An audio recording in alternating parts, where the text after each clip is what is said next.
دیکھیں اللہ کی رحمت کا جب ہم سنتے ہیں پڑھتے ہیں، مومنین جب اللہ کی رحمت کا سنتے ہیں کہ اللہ اتنا رحیم ہے اتنا کریم ہے، تو کہا ایسا نہ ہو کہ کہیں یہ غافل ہو جائیں۔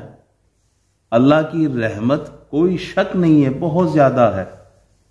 اللہ کی رحمت کے جو سمندر ہے اس کے کنارے کوئی نہیں، اللہ اتنا رحیم و کریم ہے۔ لیکن کہیں انسان یہ سن کے غافل نہ ہو جائے کہ اللہ تو رحیم ہے، تو چلو جس کے اوپر ہاتھ لگے ظلم کر بیٹھو، جس کا حق مارنا ہے تو حق مارتے رہو، جس کے اوپر ظلم کرنا ہے تو ظلم کرتے رہو، چوری بھی کرو ڈاکے بھی ڈالو، کیوں جی اللہ بڑا رحیم ہے، اللہ معاف کرنے والا۔ یہ تو وہی بات ہوئی کہ آدمی زہر اس آسرے پہ کھائے کہ چلو بعد میں دوا کھا لوں۔ دوا کے آسرے پہ کوئی زہر نہیں کھا سکتا۔ ایسا ہے کوئی جو کہے کہ چلو میں پہلے زہر کھا لوں اس کے بعد میں دوا بھی تو پی لوں گا؟ نہیں، اسے پتہ ہے کہ اگر زہر میں نہیں لیا تو زہر قاتل ہے، تو قتل کر دے گا، ختم کر دے گا مجھے۔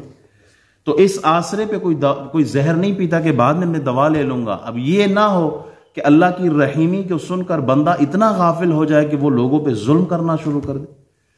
تو انہیں بتایا جائے، ان کو تنبیہ کی جائے، انہیں اس غفلت سے جگایا جائے کہ یاد رکھنا جہاں اللہ رحیم ہے کریم ہے، جہاں الرحمن الرحیم ہے، اگلی آیت ہے مالکی یوم الدین۔ قیامت کے دن وہ حساب و کتاب لے گا۔ ایسے بڑے ظالم ہیں اس دنیا میں کہ جو مال کے بلبوتے پر وہ جج کو بھی خرید لیتے ہیں، وہ گواہ بھی خرید لیتے ہیں، وہ فیصلے اپنے حق میں کروا لیتے ہیں، وہ تگڑے سے تگڑا وکیل کروا لیتا ہے تاکہ دنیا میں جو عدالت ہے اس میں کیس میں جیت جاؤں۔ بیوہ کی زمین ہو، یتیم کا مال ہو، دوسروں کا حق ہو، وہ اس دنیا میں آپ کھا تو سکتے ہو، لیکن مالک یوم الدین ایک دن ایسی عدالت لگنی ہے جہاں نہ جج خرید سکتے ہو، نہ گواہ تمہارے ہوں گے، اور نہ ہی وہ عدالت اس کو تم کیش کر سکتے ہو۔ وہاں عادل وہ اللہ کی ذات ہوگی، انصاف اللہ کی ذات کرے۔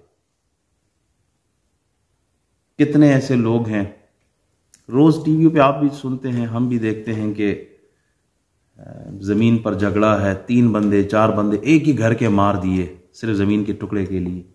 کیوں؟ اس لیے کہ سورسز بہت ہیں، پالیٹکس میں، عدالت میں، ججز اپنے ہیں، وکیل اپنے ہیں، تو جو ظلم کرنا ہے کرو، کسی کی پرواہ کوئی نہیں ہے۔ تو ایسے لوگوں کو جھنجھوڑنے کے لیے قرآن کی یہ آیت ہے کہ یہاں تو بچ جاؤ گے، لیکن ایک وقت آئے گا کہ جہاں تم نے حساب و کتاب دینا ہے۔ اسی طرح اختلافات کو ختم کرنے کا دن ہے مالک یوم الدین۔ آج دنیا میں کتنے ایسے لوگ ہیں، کتنے ایسے لوگ ہیں جو اللہ کو مانتے ہی نہیں ہیں، ایتھیسٹ ہے۔ ان سے پوچھو اللہ کیا کہتا ہے، کون سے existence of God, we don't believe in that, there is no God, اللہ ہے ہی کوئی نہیں ہے۔ اچھا، کچھ ایسے جو اللہ کو نہیں مانتے، کچھ ایسے جو مانتے ہیں لیکن ساتھ میں کچھ 2-4 خدا اور بھی شامل کر دیے، جھوٹے خداؤں کو وہ مانتے۔ کچھ ایسے ہیں کہ جنہوں نے انبیاء پر تہمتیں لگائی ہیں، لیکن مسلمان کہتا ہے ان کے ہر تہمت کا رد مسلمان کرتا ہے۔ تو اختلاف ہے یہاں۔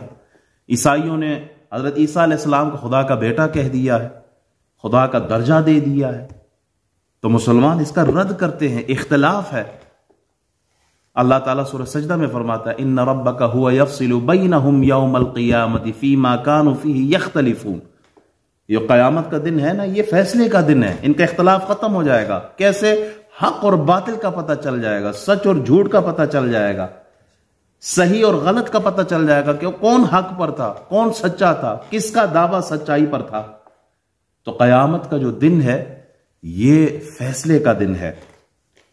نبی اکرم صلی اللہ علیہ وسلم ارشاد فرماتے ہیں، بلکہ قرآن کی آیت ہے، سورہ معارج کی آیات ہے، 50,000 سنہ کے اللہ کہ ایک قیامت کا دن 50,000 سال کا دن ہوگا۔ ایک دن 50 سال نہیں، 50,000 سال کا دن۔ لیکن اللہ اتنا کریم ہے، اتنا رحیم ہے مومنوں پر کہ نبی اکرم صلی اللہ علیہ وسلم ارشاد فرماتے ہیں کہ وہ قیامت کا دن مومن آدمی کے لیے کتنی ڈیوریشن کا ہوگا؟ کہا جیسے ایک فرض نماز پڑھتا ہے یا اس سے بھی کم. مومن آدمی کے لیے یہ قیامت کا دن کتنا لمبا ہوگا؟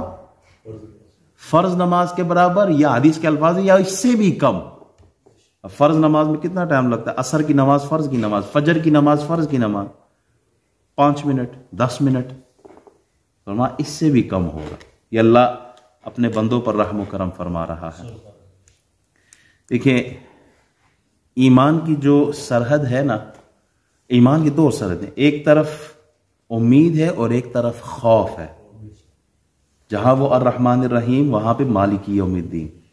ایمان نام ہے امید اور خوف کے درمیان. فاروق اعظم فرماتے ہیں کہ اگر آسمان سے ندا ہو نا ساری کائنات کے لوگ جہنم میں جاؤ، ایک بندہ جنت میں جاؤ، فرماتے ہیں میں کہوں گا کہ وہ جنت میں جانے والا میں ہی ہوں، مجھے اللہ کی ذات سے اتنی امید ہے. اور اگر آواز آئے کہ سارے لوگ جنت میں جاؤ صرف ایک آدمی جہنم میں جاؤ، تو مجھے خوف ہے کہ کہیں وہ میں ہی نہ ہو جو جہنم میں جائے گا.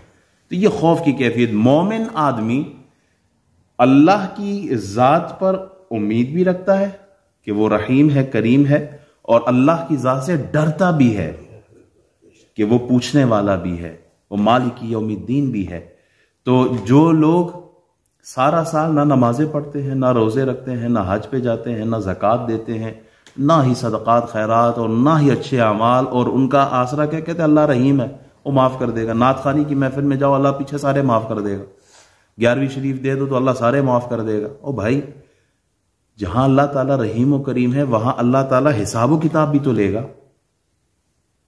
11ویں شریف یہاں پہ کوئی فرض تو نہیں ہے. میلاد منانا ہم پہ کوئی فرض نہیں ہے کہ ہم جس نے میلاد نہیں منایا، میلاد کی مجلس میں محفل میں گیدرنگ میں نہیں آیا تو وہ کافر. نہ میلاد کی محفل جو مناتا ہے یہ ثواب کا کام ہے، ثواب ہے. لیکن فرض نماز ہے ہم پر کہ نماز پڑھیں. ہم نے نمازیں ترک کر دی ہیں، محفل نعت پر ہمارا زور چل رہا ہے. آج آپ اعلان کریں نا کہ محفل نعت ہے اور فلانے بڑے نعت خان آ رہے ہیں، یقین کریں پورا اسٹاکٹن، مڈلسبرا، گیٹ سائڈ، نیو کاسل سارے پہنچ جائیں گے. لیکن اگر آپ اعلان کریں نا کہ جناب فرض نماز جماعت کے ساتھ ہم نے آج مسجدوں میں ادا کرنی ہے، تو دیکھیں کتنے لوگ آتے ہیں.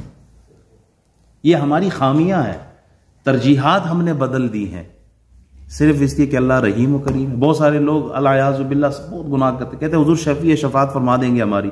کوئی شک نہیں ہے، حضور ہماری شفاعت فرمائیں گے، لیکن جو ڈیوٹی تمہارے سر پہ رکھی ہے تم وہ بھی تو ادا کرو.